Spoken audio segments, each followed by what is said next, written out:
ونستعينه ونستغفره ونؤمن به ونتوكل عليه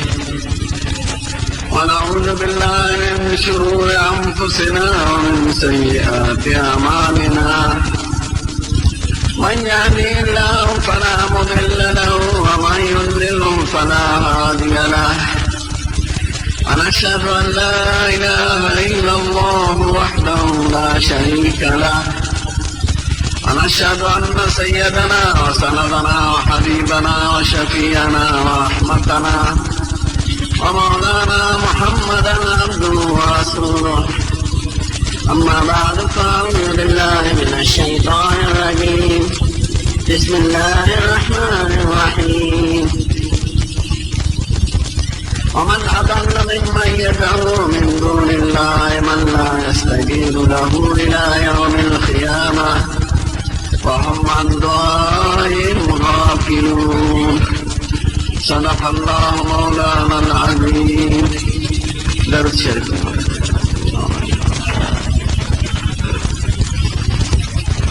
جماعة من أقرانه وفرستان دخل التوحيد يا الله بين इंसान के खुले इंसान जो होते हैं इंसान के इंसान के नारी न के शिकने वाला दाब तरका दावा शाकारी गिरा कन्या और मुख के पैदा के देश आना रोज जन पाते के देश पर दुनिया की नजान ला शिकल बल्लो पता की जैसे तसर्रुफात के खुले गए لا بس المخيط لا حشتا مخيط تشلشي او دا چا مخيط لا وند من رسترګي چچش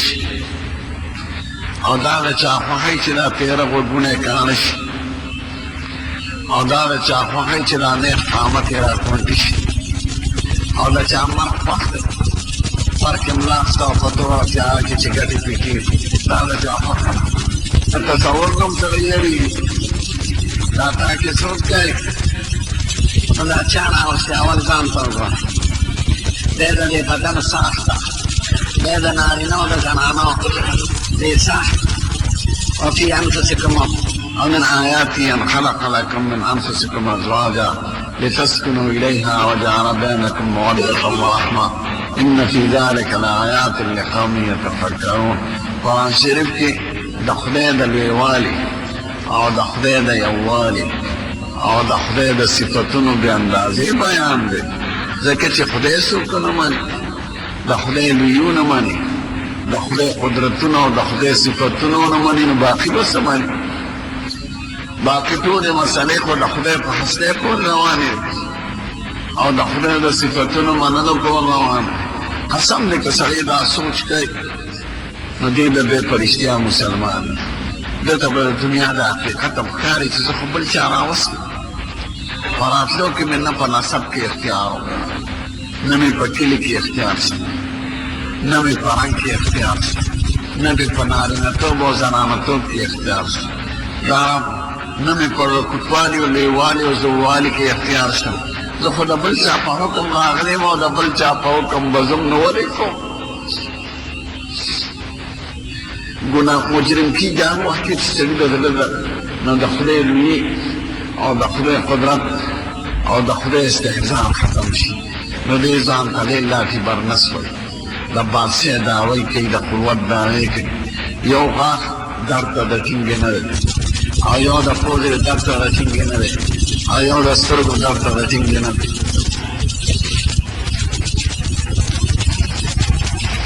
ما ته یو سفیر وایي یو ځل ورسره د ناست زه سپین کې سفیر شم نو چې دا سفیر نه یم نو باندې کس ته مشي زه سپین کې سفیر مختلف سفیران نانو د روس سفیر هم راغی نو دیم چپ کې ناست و د سفارت خانه زما دا طبیعت کې چې زه خبره کوم نو انشاءالله وایم نو په انګریزي کې مو سره خبرې کولې ما یې که د خدای خوښه د خدای خوښه اما یو ځل وایي د خدای په کې څه شی What is God? دا خدای سي زه پوه شوم چې دا خو هغه سرکوزی دی د دې خو خدای دومره خو ما پرې پروا نه لرله بیا مې خبرې کولې ما ویل خدای پاک که خوښ خدای پاک خوښي داسې هغه وایي د هغه او پکار ده چې سړی یو خبره کوي نو دا د قرآن شریف حکم دی دا د وایي که د خدای خوښي زمونږ ور هېڅ نشته منځ کې خبر راغی د شاه علي صاحب ته سړی راغی ویل صاحب ما ته د خدای قدرت وښایه یو وخت په اوچته کړه ودرېږه نو په یو وخت په ودرېږه وی دا بل وخت په مو اوچته کړه ودرېږه وی دا خو نه شم کولی وی ستا دومره وس دی نو زمونږ د ګوډ مثال د خدای څه وس راکړی دی هغه وس هم د خدای په حکم کې دا چل کوي یې څوک دا فعالیت کوي یې څوک وی چې بیا مې ووایي بیا راته وایي دا خدای پاک یې څه شی دی مونږ خو خدای نه پېژنو وی بیا مې ورته سترګې راواړولې ما یې خدای نه پېژنې وی نه ما یې ښه ما ته دې بنګله کې ناست و او ښه خبره دی ما نه تپوس کو چې صحیح مې ویلي دي که خطا ما یې صحیح مې ویلي دي د دې بنګله کې زلزله راشي مثلا او دا په غورځېدو شي دا لنګرې ورشي دا وخت کې ته یو چغه وایې که نه چغه ورسېږي زړه کې دې دا تصور راځي که نه چې یاره یو هستې شته چې ما د دې تکلیف نه بچ کړي دا ګورې د انسان په طبیعت کې دا چې په دریاب کې ګیر شي کمر پرې راپرومځي نو سړی اواز کوي او هغه وخت کې د ده دا خپل عقل دا وایي چې یو هستي شته چې ما د دې مصیبت نه وباسي اما دا قرآن شریف کې شلمه پاره کې ورته بیان راغلی دی اما یجیب المضطر اذا دعاه ویکشف السوء ویجعلکم خلفاء الارض دا څوک دي چې د اضطرار او د پریشانۍ په وخت کې تا د تکلیف نه وباسي نو ما وایي دغه وخت کې خو ته اواز کوې چې راورسېږي دا چاته اواز کوي دا تصور دې راځي که نه چې داسې ذات شته چې ما د دې بلا نه بچ کړي او دا خو د انسان په طبیعت کې ده ما وایي دغه که خدای بس غږونه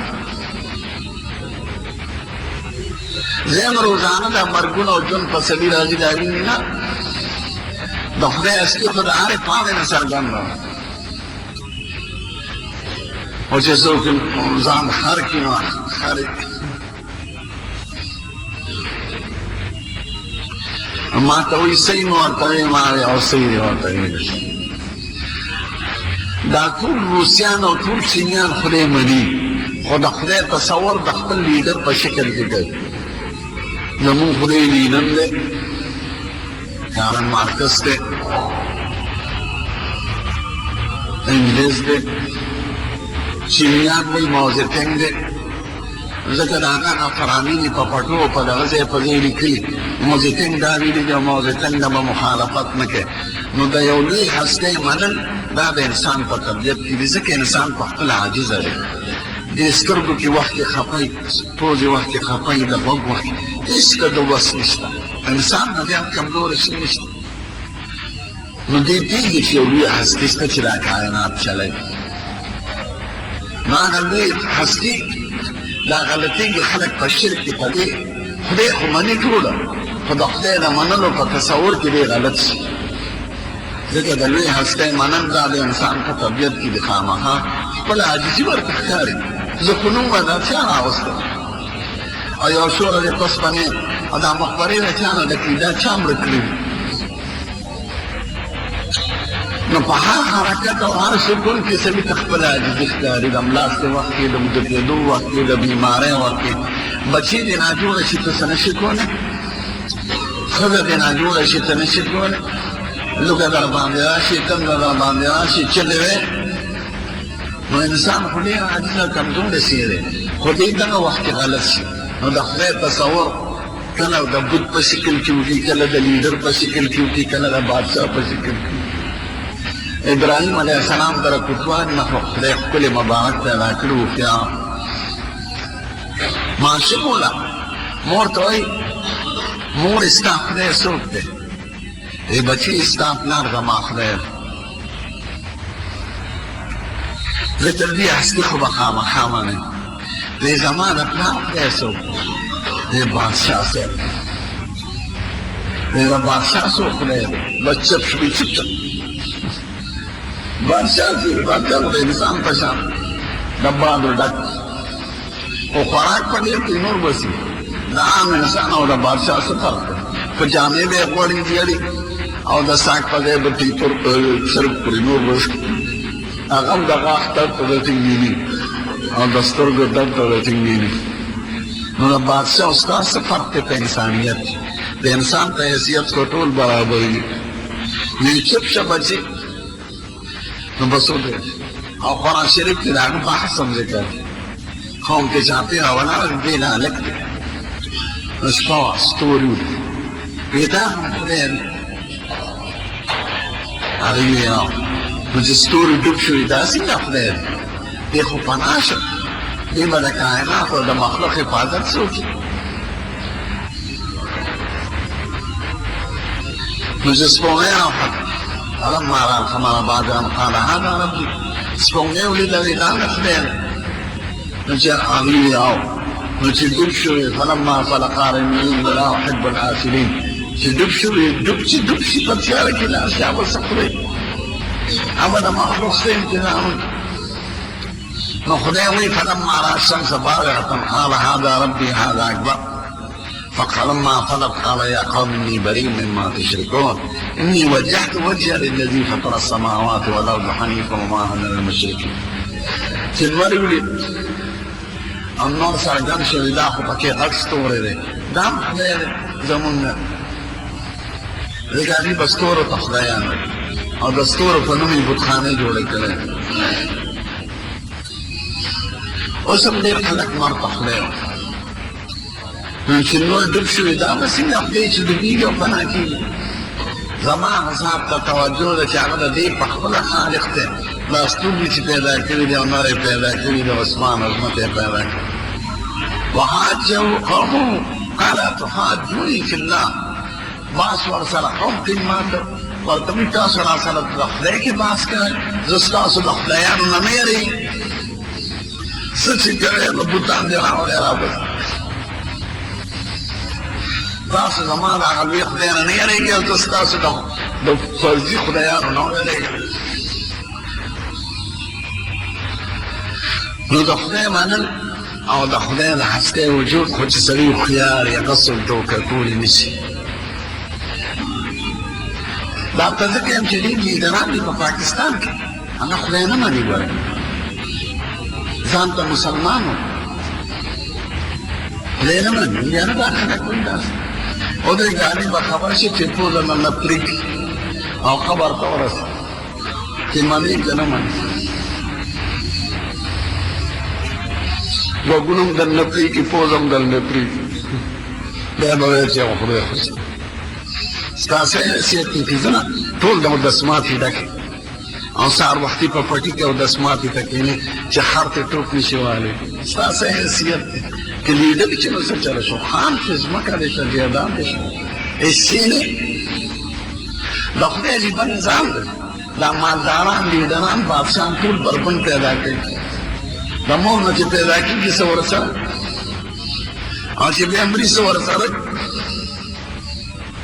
خالی لاس راغلی او خالی لاس پځې لږ څه خدای درکړي وي د امتحان لپاره ناشکري ونه کړي دا کیسم زمیندار چې که نه نو چې ورته څوک وایي عالم نیک سړی چې ګوره دا فصل خدای درکوي خدای شکر وباسه خدای در سره احسان کوي نو دې په برېتو لاس راکاږي چې ښه پټې زه کوم ځمکه زما ده غویان زما دي او فصل لاله خدای راکوي دا وایي پټې لکه دې وټې پټې هلکه زناوره دا ځمکه خو ستا د میانه مشره ده ته لا پیدا هم لرې چې دا ځمکه وه او دا غویان تا جوړ کړي او د الله سپو باندې چې کار کوي دا چا درکړي د دې دوه په ځای لس څلور جوړ کړه ځان له چې د کومې کبر په شان دې شاته دې ګوټ کوم مخې ته دې ګوټ کوم دا کولی شي ستا په لاس کې 5 ډګرۍ طاقت دې شپږ کولی شي او په لاس کې دې 5 ګوتې دې شپږ کولی شي که ستا په دې فصل باران نه وي شوی ستا فصل به شو او که ستا په فصل لمر نه وي شوی ستا فصل به شو نو نور د خدای دی، باران د خدای دی، هوا د خدای ده، ځمکه د خدای ده، غویان د خدای دي، لاسونه خدای درکړي دي، سترګې خدای درکړي دي، دا د تلو طاقت خدای درکړی دی. نو هر څه د خدای دي، نو ته دعوې ولې کوې؟ ستا مثال دا کمقل مېلمه دی، یو مېلمه ته درستخان ولیکي او هر قسمه خوراک کاک پې کښېږدي او ورته وایي خوره وروره او خوري، او بیا ته یې په برېتو لاس راکاږي چې دا ټول نظام خو ما جوړ کړی دی. نو د کور خاوند به ورپورې خاندي چې زناوره ته خو دومره کوې چې لاس ایله وروړې او خولې ته یې راوچتې. نو نظام خو درله بل چا جوړ کړی دی. نو د خدای هستي دا د انسان په طبیعت کې د خدای کنه کمقل شزت ښایي. خدای وایي دا ټول حیوانات خدای مني او د خدای ثنا صفت لري. خدای قرآن شریف کې وایي وإن من شيء إلا يسبح بحمده ولكن لا تفقهون تسبيحه. داسې شي نشته چې د خدای ثنا صفت نه وایي، خو تاسو پرې پوهېږئ نه. او خدای وایي ولله يسجد من في السماوات ومن في الأرض والشمس والقمر والنجوم والجبال والشجر وكثير من الناس وكثير حق عليه العذاب ومن يهن الله فما له من مكرم إن الله يفعل ما يشاء. خدای ته سجدې کوي هر هغه شی چې په ځمکه کې دی او اسمان کې دی او غرونه او لمر او سپوږمۍ او ډېر خلک پکې باغیان. انسان د خدای یو اختیار ورکړی ده چې ته څه کې عمل کوه، په خدای منې که نه منې، چې کنځل کې که نه کې. په دې اختیار باندې به خدای سړي نیسي چې تا له اختیار درکړی نو تا غلط خپل استعمال. د نورو شیانو سره اختیار نشته، هغه ټول د خدای هستي او د خدای قدرت مني او د خدای ثنا صفت دی. خو موږ خدای وایي تاسو پرې نه پوهېږئ. نو خدای خو د خپل مخلوق نه خبر دی. خدای وایي الا یعلم من خلق وهو اللطیف الخبیر. خدای د خپل مخلوق نه نه دی خبر چې مخلوق نه پیدا کړی د هغه د هر څه نه زه خبر یم. نو دا مخلوقات خدای ثنا او صفت دی. زمون حضرت امام ابو حنیفه رحمت الله علیه د څلورو واړو امامانو مشر امام چې صحابه کرام یې لیدلي دي، د نورو درو نه دي لیدلي، او زمونږ امام ابو حنیفه لیدلي دي، اته اصحابان یې لیدلي دي. او د دواړو جهانو سردار وایي بهترین امت هغه دی چې زه پکې یم، زما پیړۍ بهترینه ده. او دویم هغه ده چې دوی پسې دي، او دریم هغه ده چې دوی هغې پسې دي. نو زمونږ امام ابو حنیفه په دویمه پیړۍ کې دی، هغه بهترین امت کې دی الحمدلله. نو د هغه زمانه کې دا مفسدان ډېر او فلاسفه او کوفه عراق ته دې علاقو مرکز. نو دا مختلفې ظاهرې فرقې کږې وږې او دا مختلفو خیالات واله. نو داسې یو ډله وه چې خدای نه منل.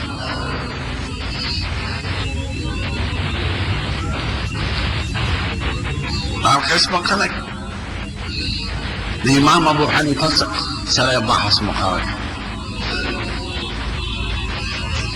نو چې کوم ځای بحث مقرر او وخت چې کوم و، نو امام صاحب لږ وروسته ولاړی، د هغه په تاریخ کې لیکي. نو هغوی ورته ویل ولې وروسته شوې؟ بغداد که تاسو ولیدو نو د دجله منځ کې دریاب راغلی دی، نیم ښار یو طرف ته دی، نیم په بل طرف ته، منځ کې پلونه دي او په پلونو بجلۍ دي.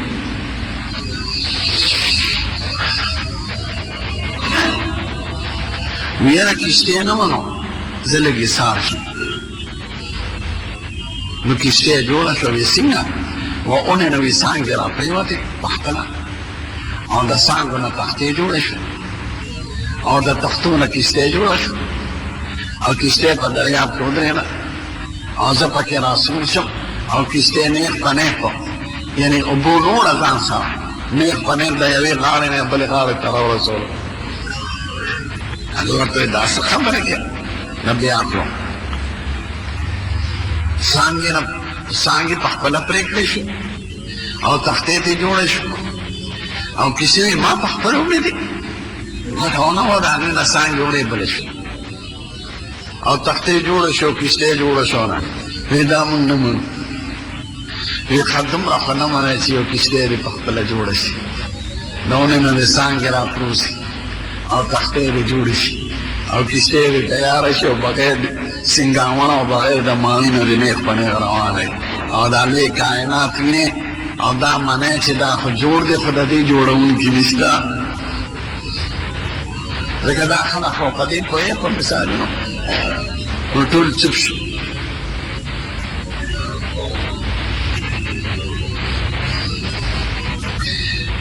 یو ځل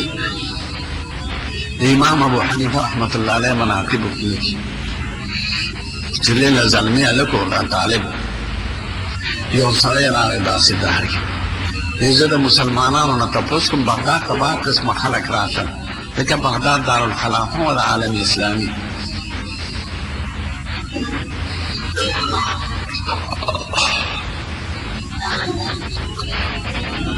زه یو څلور سواله کوم د مسلمانانو نه که چا جواب راکړه زه مسلمانېږم خلک ناست څوک به جواب راکړي چا غږ نه کړي امام ابو حنیفه زلمی هلک و هغه پاڅېد ویې څه دی وی یو څلور تپوس کوم که جواب دې راکړه ویې ښه وایه وی د خدای محکم طرف ته دی نو دا خلک به د مثالونو په طریقه پوهېږي د خدای حق دی خو د خدای سره مناسب دی چې د خدای څنګه نو شمع یې بله کړه وی د دې محکم طرف ته دی د دې مخ ما ته وښایه وی چاپېره دی وی دغه شان د خدای مخ چاپېره دی چاپېره مطلب دا چې هر څه د خدای په نظر کې دي داسې نه چې د خدای یو طرف ته بل طرف ته یې شا کړی نه خدای ته ټول عالم حاضر او ټول عالم د هغه په نظر کې او د هغه د مخې وړاندې دی او د سترګو وړاندې دی وایي خدای چېرته دی هغه په مثال ګورې خدای ته چې اشاره کوي نو بره کړي خدای چېرته دی بره دی خو د برهوالي سره مونږ سره دی ځکه دواړه صفته د خدای قرآن شریف کې راغلي دي اوځي کې قرآن شریف کې خدای وایي خدای پاک په عرش دی ثم استوى على العرش خدای په عرش تجلي کړی ده خو خدای وایي چې تاسو که درې کسان یې او که څلور یې درېیم څلورم در سره خدای دی ما یکون من نجوا ثلاثة إلا هو رابعهم ولا خمسة إلا هو سادسهم او خدای وایي ونحن أقرب إليه من حبل الوريد زه هر انسان ته د 100 درجې نه نږدې او خدای وایي وإذا سألك عبادي عني فإني قريب که بندگان د نظما په باره کې تپوس کړي نو زه نږدې یم هر چا ته او خدای وایي چې سړي باندې مرګ راشي فلولا إن كنتم غير مدينين ترجونها أنتم الصالحون فإذا بلغت الحلقوم وأنتم حينئذ تنظرون ونحن أقرب إليه منكم ولكن لا تبصرون مرګ ورته رانږدې شي زه ورته د ټولو نه نږدې خو دوی ما نه ویني نو خدای سره د برابري نه هر چا ته نږدې دی ځکه خدای د مخلوق په شان نه دی مخلوق خو مثلا یو ځای کې نو بل ځای کې خو نه او د خدای دا صفتونه دي چې خدای له علوم ثابته ده برواله ځکه چې سړی سوال کوي نو خدای ته لاسونه داسې نیسي او وحی چې به راسله باره نه به راتله او حضور مبارک چې معراج ته تللی دی نو بره تللی او ملایکې به د بره نه راتلې او عملونه بره خیږي او دعاګانې بره خیږي نو د خدای شاهي دربار بره دی خو د دې باوجود خدای مونږ سره هم دی ځکه د خدای نزدېکت او د خدای لرېوالی لکه د مخلوق په شان نه دی نو د خدای دواړه صفته حق دی علو بروالی او معیت مخلوق سره د خدای د شان سره ښایي ځکه د خدای تصور پوره څوک نشي کولی نه د خدای د صفات نو ورته وایي دې پوهېږي دې خدای چېرته دی دې پې راوړی مجلس ته پې راوړل وایي دې کې غوړي چېرته دی غوړي پکې شته که نه وایي تا کې روح شته که نه وایي ستا روح تا کې کوم دی که نو بس سړی چپ شي دې په دغه په یو په مثال دا په کابل کې یو پیزن پروفیسر کالج کې سبق ښودنو کالج هلکانو ته خدای پکې چرته دی مونږ ته وښایه ځکه د احیانو مردار او کابل یې خراب کړی دی خلکو یو هلک پاڅېد ورته وي استاد ستا نه زیات بې عقله انسان نشته سړی په کار شو ویې ولې ویې ښه ما ته د عقل وښایه چې ستا عقل کم دی کوي عقل به کې شته که نه یا عقل نه کوم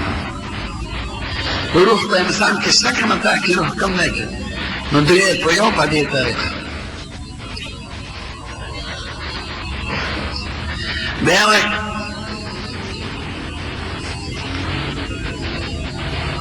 خدای څه کار کوي دې وخت وی ګوره د دریو سوالاتو جواب مې درکړ د دې جواب باندې درکړم چې ته راکوشي په منبر نه او زه کښېنم نو زه بیا جواب درکړم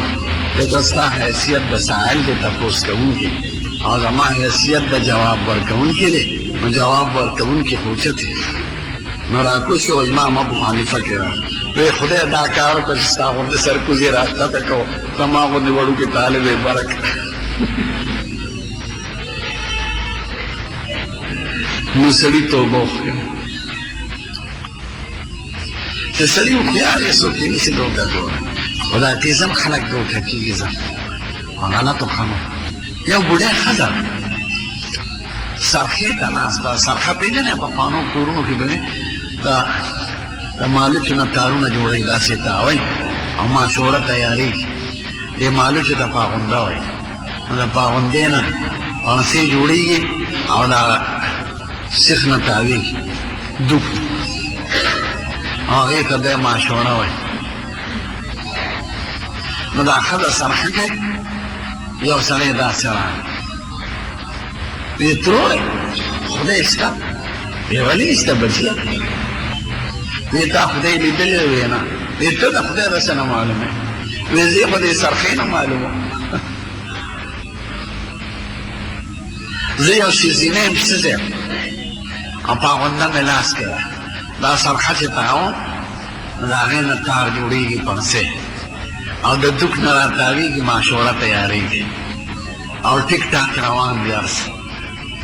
نو که زه دا نه تاوم نه د ماشو نه د پاغوندې نه تار جوړېږي نه پنسې جوړېږي نه ماشوره تیارېږي نو دا د لوی اسمان سرحه دا انور پکې دی سپوږمۍ پکې دی ستوري پکې دا لکه تاوېږي د یو لویه سرحه ده نو د دې یو تاوونکي به ني یو سرحه خو بغیر زمانه نه تاوېږي او د اسمان دا سرحه دی بغیر د تاوونکي د تاوېږي سړی ورته ټیک دی بیا ورته وي ترورې خدای یو دی که دوه دي دې بچي خدای یو دی وی دا د څه نه معلومې وی دا هم د دې سرخې نه معلومه وی څنګه وی زه دا سرخه تاوم دې طرف ته ناست یم که ما ته بل خو هغه طرف ته بله ښځه کېږي زه سرخه داسې تاوم هغې داسې تاوئ دا سرخه به پاتې شي نه به سرخه پاتې شي نه به دوک پاتې شي کې بل خدای وي او خدای لمر د دې طرف راخېجولی هغوی ودرېږه زه یې د قطب نه راخېجوم دا جګړه په چا ختموله په یو دیوال چې د دوو زمیندارو جګړه یا دیوال جوړېږي خدای وایي قرآن شریف کې 19مه پاره کې لو کان فیهما آلهة الا الله لفسدتا فسبحان الله عما ورداب عما یشرکون که دې اسمان او ځمکه کې علاوه د دغه یو خالق نه بل خالق وي د اسمانونو او ځمکه به نه وي ډېر هوښیار فلاسفران وایي چې دا ستورو دا نظام او د لمر دا نظام د کروڑونو کار راسې را روان دی یو انچ پکې فرق نه راځي نه ځمکه زیاته نږدې شوه لمر ته کنې دا خو به سوځېدلې وه او نه ترې لرې شوه کنې یخه شوې به وه په کوم تناسب چې خدای ځمکه پیدا کړې ده په هغه تناسب لمر سره اوړي راوړي او په کوم نظام چې لمر پیدا کړی دی او په کوم نظام یې چې ستوري پیدا کړي دي نه چېرته لمر لار بدله کړه نه ستورو لار بدله کړه نه ځمکه نږدې شوه نه ترې لرې شوه دا دومره سخت باریک نظام چې د یو شرشې فرق پکې نه راځي د یو انچ فرق نه راځي دا د دې هستي به څنګه دا چا جوړه کړې دا هغه د علم دا هغه د قدرت او دا هغه د صفتونو احاطه د انسان غوندې کچه دماغ نشي کولی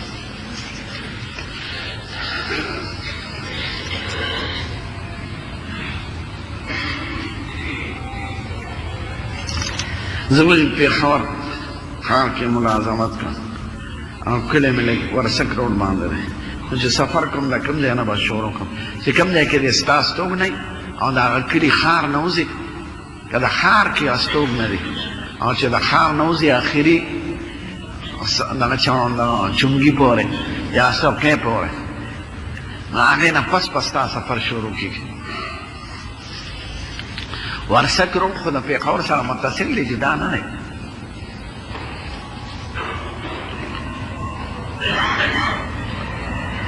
زما مور بیماره ده په تیمم مونځ کوي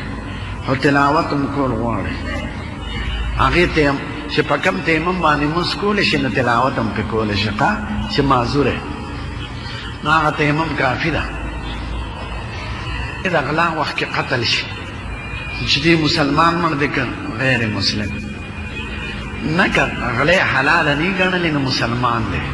خو حدیث سختی راغلی ده په حدیث شریف د دواړو جهانو سردار وایي یو شرابي چې شراب له روان وي یو زناکار چې زنا له روان وي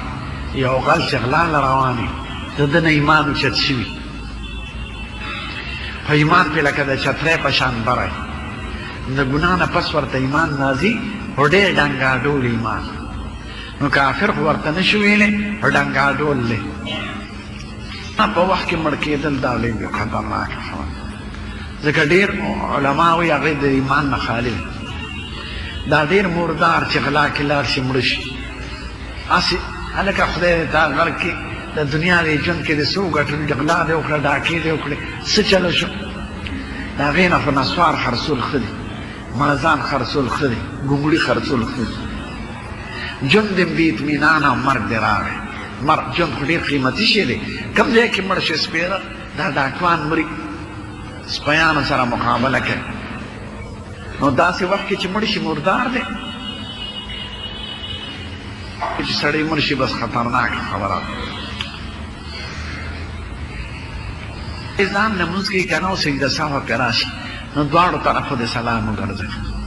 او که امام یې سجده سهو پرې راشي نو صرف یو طرف ته د سلام وګرځوي چې دا خلک زر پورته نه شي غیر مسلم قرآن شریف له که بظاهره پاکې ګوتې ور وړی شي خو ښه دا ده چې هغه له یې مه ورکوه لاس ما یو شی اخیستی دی خو د غلا شی معلومېده غلا کې مې هم شک دی خو مالک یې راته نه دی معلوم رسوا کول نه شم خیرات یې که او احتیاط کوه د غل سړي نه شی ماله چې دا درته معلوم دی چې شی د غلا دی که په دوانیز یې درکوي بناله ځکه دا خو د غل امداد دی چې زه دې والم ته دې والې دې دې والې اوس غلا به زیاتی په کوڅو په دې موټرو ته چې ولاړې دا سوالګري دا اکثر ټګان توران ته په خپله فقیر پېژنې د خپلې محلې خلک دا خو کسبګري دي چا په پیشه باندې هلکان کینولي چا جینکې کینولي څوک لوګي ځوړندوي دا لوګي د هندوانو رواج دی مسلمان دا نه کوي لوګي به داسې کې خلکو ته چې نظر دې ونه وایي نو دا د هندوانو دکانونو کې به دا لوګي کېدل نو دا هغه رواج مسلمانان هم جوړ کړی زناورو د هندوانو خبرې ورته پاتې وه سره دا کابلیان هلکان کې ځکه هلته هندوان ډېرو نو دغه کار کوي لوګي مه پرېږدئ ورته یې وځه په نوم هسې ورکوې خو جدا خبره ده خو د لوګي پیشه ښه نه ده او د سوال پیشه په شریعت کې جرم دی کوم مدرسې چې څوک جوړوي یا جومات او په سړک باندې خلکو ته جنډې خوځوي نو دا مجرمان دي هلکه دا ولې کې تا ته چا وایي چې جومات په دې طریقه جوړ کړه خدای ته خو د خټو جومات هم خوښ دی خدای ته خو سجده خوښه ده قالینونه خو نه دي خوښ نو دا کار ښه نه ده ټیک ته د یو عزت په طریقه سړی ملګرو ته ووایي چې داسې کار کوو جدا خبره ده خو په دې سړک خو هندو تېرېږي سک تېرېږي چوړې پې تېرېږي یهودي پې تېرېږي هغې ورپورې خاندي د جومات هغه عزت د مدرسې هغه عزت هغه زړه د خلکو د زړونو نه اوچت شي نو دا کار مه کوئ که جومات نه شئ جوړولی مه جوړوئ د خټو جوړ کړئ خدای په سنگ مرمرو نه خوشحالیږي، خدای په سجده خوشحالیږي، خدای په قالین نه خوشحالیږي، په پوزکی ورته سجده ولګوه په خور. نو دا کار ښه نه دی. دې پیسې مې دې پې او نه یې راکوي، زکات کې ورته پرېښودی شم. داسې به نه وایه چې دا نه تا ته زکات کې پرېښودی، ورته وایې پیسې راکړه زه له زکات کې در کوم. نو پیسې دې هغه پیدا کړي چې تا له درکړي، بیا زکات کې ورکړه. یا والا په یو لاس پیسې ورکړه دا والا زکات کې، او بیا تې په زور هم اخېستې شي، د مرۍ نه یې ونیسه راکړه زما قرضه. قرضداري نه په زور هم پیسې اخېستې شي چې پیسې ورسره. نو په یو لاس ورکړه، په بل خو ورکې به ضرور ته واله. اوس کې یو سړی مسلمان د شهید جنۍ سره واده کړی او هغه شهید جنۍ اوس هم هغه رسومات کې ګرځي. شیګانو کې ښځو کې ازادي وي په دې ورځو کې، نو ښه کار یې نه دی کړی. ښځې خاوند مسلک یو پکار یي چې ژوند دی یو. ما غوسته د خدای دی. د افغانو کاروبار څنګه دی؟ صرافۍ روان دی، خو دې کې لږ شک شوبه راځي، نو صرافان دی صدقه ډېره کوي.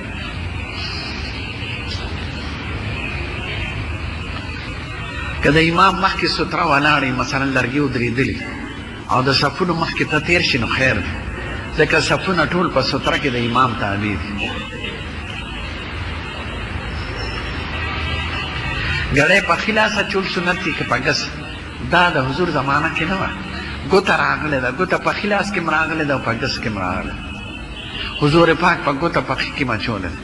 او حسنینو مبارکینو په ګس کې م اچولی. دواړه روا دي چې څنګه سړي ته اسانه وي په هغه طریقه. خو زموږ وطن کې اسانه په ګسه په دي چې په ښي لاس یې تړي او کلاوئ،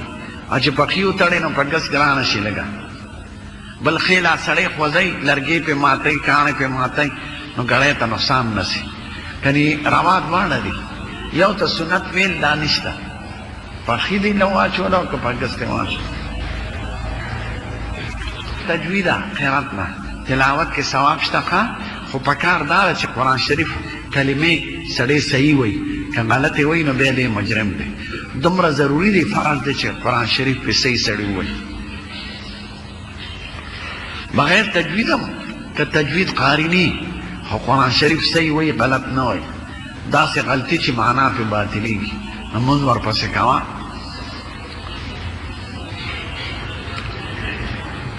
امام ګیره خینچکي ډېره مونځ ورپسې کېږي، خو دا عمل یې ښه نه دی. په مزه یې پوه کوې دا ښه کار نه.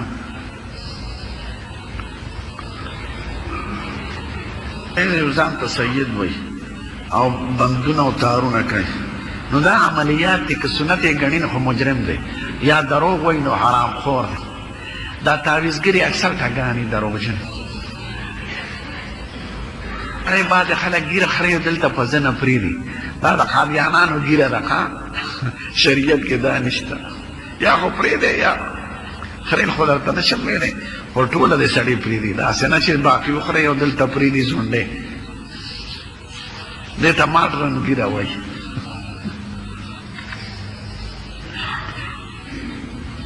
وینه بیږي مثلا زخمي، نو هر او مانځله به اودس کوي. خیر دی که د دوران د مونځ کې وینه ترې لاړه، لکه یو ښځه معذوره نو هغې نه وینه بیږي، نو به ځان ته د کپړه ولګوي او مونځ یې کېږي، خو هر مانځله به اودس کوي. یا د سړي زخم وي په بدن. چا د دعا لیکلي خدای پاک، دا هم د دعا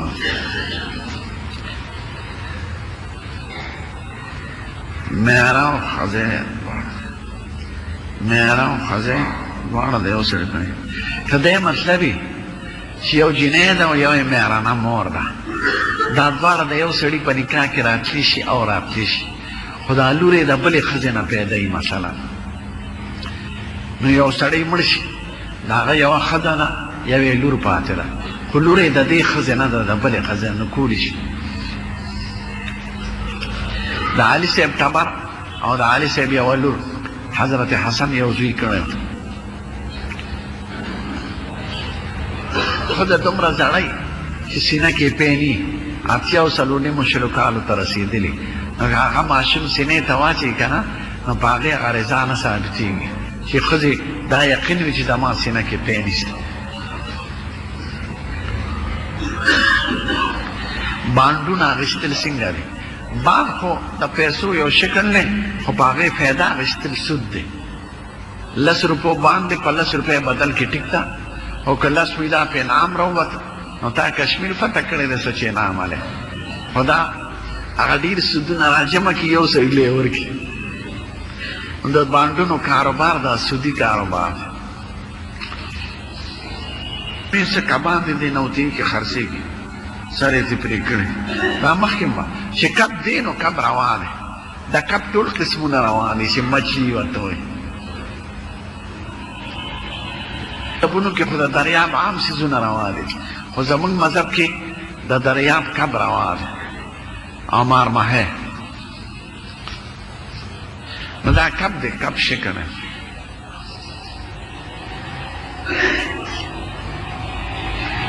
که سړي صورتونه روان دي وروسته ووایي که نه قصدن دی نه وایي. د قرآن شریف کې چې څنګه ترتیب دی په هغه ترتیب دی وایي. خو که سړی په خطا روان دی وروسته ووایي نو خیر دی، لمونځ کې څه فرق نه راسي. خفي او وحي جلي دا د علماو وروستنۍ اصطلاحګانې دي، خو د حضور زمانه کې مطلب دا چې وحي جلي قرآن شریف ته وایي، او د حضور پاک کلام ته پټه وحي وایي، ځکه هغه چې څه ویلي دي هغه د خدای د طرفه ویلي دي. او قرآن شریف کې دا دی وما ينطق عن الهوى ان هو الا وحي يوحى. دا پیغمبر د ځان نه خبرې نه کوي، دی چې څه وایي دته د خدای احکامات راځي. نو چې د خدای احکامات دي نو د خدای وحي شو، نو ته وحي جلي وایي، او حدیثو شریفو ته وحي خفي وایي، پټه وحي. دې جماعتونو کې نقشې ځوړند دي د وختونو، نو چې کومه درته زیاته صحیح ښکاري په هغې عمل کوه. یا بار ګوره، ځکه د حضور زمانه کې وګړی نه وي او نه دا نقشې وي، نو شریعت وختونه مقرر کړي چې په سترګو ښکاري. که وخت په نقشه کې غلطي یا په ګړی کې وخت غلطي، نو ته بار ګوره، سبا چې رڼا ووینې به سر سبا څوک رالېږي زموږ مدرسې ته رالېږلی شي.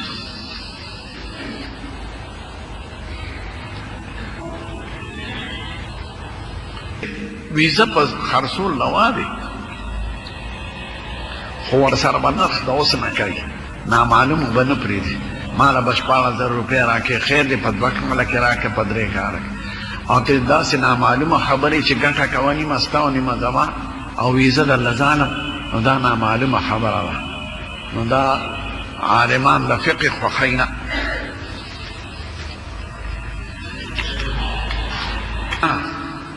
جنازه کیدی شي او که نه، او اجړه مسلمان دی، جنازه به امام کوي. د امام خو د سړي جنازه دا به یې تپوس کړو چې غسل به یې څوک ورکوي، دا مسله ګرانه ده. په اجړه بعضې قصدن اجړه کړي ځان، نو هغه سړی وي ځان نه ښځه جوړه کړي، نو سړی به یې لامبوي،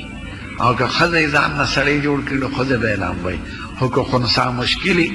چې دواړه سامانې وي، هم د نارینه هم د زنانو، د هغه مسله مشکله ده.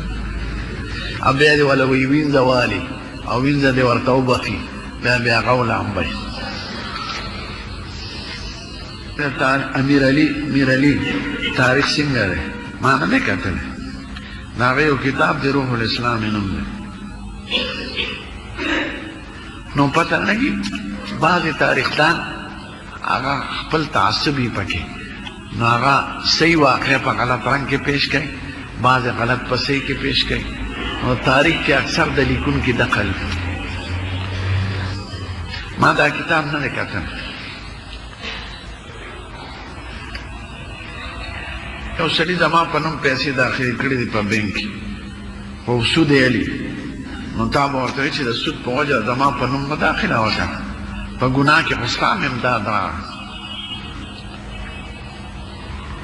د حقیقي مسئلې یو ماشوم وشي نو 9 مرض پس که پلار یې مالدار یې 2 ګډان یا 2 چیلې دې ته حلال کړي، او که جینۍ نو 9 بیا یې 1 چیلې ته حلال کړي. که 9 نه شو 14مه دې وکړي، که 14مه نه 21مه دې وکړي.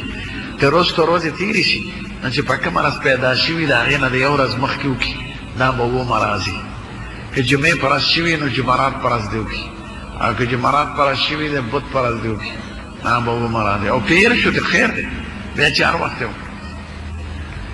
حاشر نوم څنګه دی حاشر د زمونږ د خپل پیغمبر نوم دی خپل نوم دی خیر دی عبدالحاشر بنک دی لکه حاشر د حضور مبارک نوم دی نو عبد خو بنده ته وایي نو بنده خو د پیغمبر نه بنده د خدای پاک محمد حاشر ولا کېده یا حاشر ولا کېده حاشر او عبد ورسره مه یو ځای کوه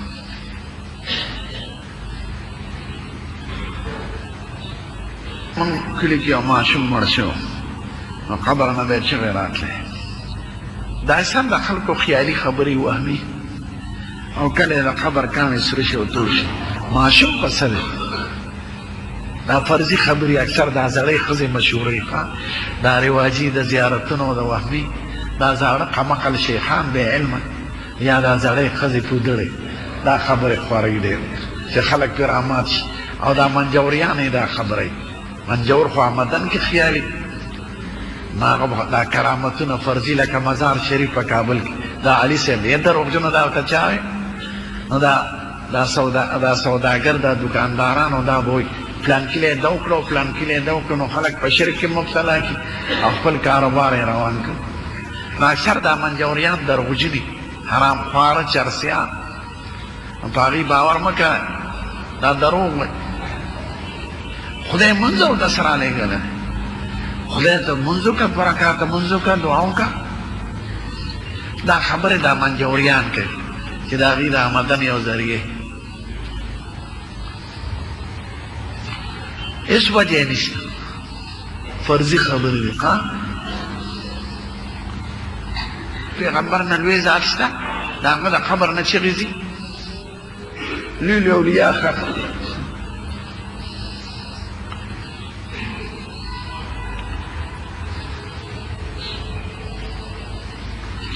ویلي مازدیګر چې جنازه مخکې حاضره شوي که نه نو د مازدیګر نه پس جنازه مکروه ده زموږ مذهب کې نو اول جنازه وکړه بیا مازدیګر لمونځ وکړي او که نه د مازدیګر لمانځه نه پس حاضره شوي نو بیا کوار وخت او لمانځه کې په یو رکعت کې دوه سجدې ولې دي رکوع پکې ولې یوه دا چاته وایي زموږ ښکلی پیغمبر دا ویلي دي یو ډاکټر ته څوک دا ویلی شي چې دا دارو ولې شي نه دی او دا زیړ دی یو وکیل ته ویلی شي چې دا دفعه ولې داسې ده ډاکټر نه چې لاړ شي او د درو خبرو دی یقیني چې دا رښتیا ډاکټر دی دروغجن نه دی او زما په مرض پیش او زما خیرخوا دی نو خلک دا تپوسونه نه کوي چې دا څه و چې ګولې دی او څه شنې دي څه زیړې دي زموږ ښکلی پیغمبر باندې ایمان دی او دا ایمان دی چې هغه څه ویلي دي زموږ د خیر دپاره یې ویلي دي د دې د تپوس هر چا ته دا حق نه دی حاصل یو سړي سره څرمنې د قربانۍ هغه په داسې څیز بدل کړي چې د خوراک نه د ساتلي نو خیر دی لکه څرمن ورکړي او چینک پې والی سربن ورکړي او پلیټونه پې والی د خوراک څیز به پې نه والی لکه چای پی غوړي ماسته ده ختمېږي او چې کوم شي وي باقي هغه پې بدلول اخیستی شي ځکه سرمن نه په خپله فایده اخیستی شي سرمن سړی وچکي مونځ پې کوي ګوډي کي جماعت کې واچوي په خپل استعمال کې راولي خیر دی نو دغه شان کې په یو شي بدل کې خو چې د خوراک کاک شي نه وي چینکونه یې پیالې وي رکیبې وي هغه ختمېږي نه نو خیر ټیک ده چاله ورکومه سرمن باندې زده واله چینکونه او پیالې واله دا چې دا فکر شاه ولی الله والا دا یو ګمراه ډله ده ښه غلطه ده ډله دا ځان نه خبرې کوي څه ګمراهۍ خبرې کوي پاکستان د جدرو ملک دی د جدرو په دې ویم چې جمهوریت په نوم باندې چې څوک څه کوي هغه کوي که یو کلک دین یې وي او کلک مذهب یې وي او کلکې خبرې وي بیا به ډېرې خبرې پکې نه کوي خو چې څوک څه وایي وایي جمهوریت دی نو که چا د خدای دعوه وکړه 10 مریدان یې پیدا کړي که چا د پیغمبر یې دعوه وکړه 200 مریدان یې پیدا کړي ما دوه لوریانې دی د یو نوم حسیما ده او د بل نوم حسینه ده. حسینه معنا خو راځي ښایسته او د حسیما معنا نه راځي. هاشم وایي د بل سر ماتونکي او ډوډۍ ماتونکي ته وایي عربی کې، او حسیما به د هغې مؤنث شي. حسیما هغه ښځه چې ډوډۍ ماتوي نور څه خاص معنی نشته. او حسینه ښایسته ښځې ته وایي. نو حسیما که نوم بیخي بس حضور پاک یو کال عاشورې په ورځ روژه کوي. د عاشوره ګورې د حضرت حسین د وجه نه ده. حضرت حسین نه قربان شم هغه رستو شهید شوی دی په سن 61 هجري کې، یعنې د حضور پاک د وفات نه یو 50 کاله پس. نو عاشوره د مخکې نه په اسلام کې را روانه ده او د پیغمبرانو یو یادګاري ورځ ده. او د اسلام د محرم دا د اسلام د کال لومبۍ میاشت ده. دې څلورو میاشتو ته د عزت میاشتې وایي قرآن شریف کې. ان عدة الشهور عند الله 12 شهرا في كتاب الله يوم خلق السماوات والارض منها 4 حرم. خدای وایي د کال 12 میاشتې دي، څلور پکې عزتمند دي. یو د ذوالقعدې میاشت، یو د ذوالحجې میاشت، یو د محرم او یو د رجب میاشت. نو دا د کال اول سر دی او اسلامي کال د دې نه شروع کېږي. دا د حضرت عمر صاحب زمانه کې په اتفاق شو. نو دا معزز میاشتې دي او حضرت حسین رستو شهید شوی. نو عاشوره په خپله د عزت میاشت. نو د عاشورې ورځ روژه نیول یو ورځ خو سنت ده، که سړی ښه کولی شي 2 ورځې دې ونیسي، یو ورځ یا مخکې یا وروسته. او که زیات ښه کولی شي نو 3 دې وکړي، یو ورځ دې مخکې یو ورځ وروسته یو پکې اشو. نور پکې څه خاص عملونه نه دي راغلي. او خیرات هر وخت ښه دی، خو دا ویل چې په دې ورځو کې زیات ثواب دی دا د ځان نه خبرې دي. ځکه زموږ ښکلی پیغمبر او صحابه کرامو موږ ته یو خبره نه کړې که اشته روجې پکې ثواب دی، نفلي پکې ثواب دی. د تره زوی ته واده شوې ده او مهر هم باندې 50,000 روپۍ مقرر کړو. او زه دا غواړم چې د تره د زوی خور وکړم، یعنې د تره لور، او مناسب مهر والا مقرر کړم. دا د دواړو طرف رضا ده، خو بدل په اسلام کې بند دی چې دا لور مې په دې شرط ورکوي چې ته به لور راکړې. دا اسلام ښځه ګورې غوایې نه دی او نه میخه ده، نه په بدل ځي نه په سوره کې ځي نه خرڅېږي. بعضې ځناور داسې شته په پښتنو کې چې موږ یې بدنام کړي یو. ښځه یې روانه بل ورته وي دا ښځه دې په څو خرڅې؟ دا په 50,000. بیا لکه 50,000 ډېرې دي، 40,000 والا وی ښځه بلې صاحب والا 40,000 ورکړي دې پرېږدي، ښځه هغه بل سړي وکړي. هلکه دا ښځې سره څوک ژوند تېروي؟ د ښځې او د سړي صرف یو ډیګری فرق دی په اسلام کې. نو دا چې څوک ظلم کوي دا بېوقوفه خلک دی.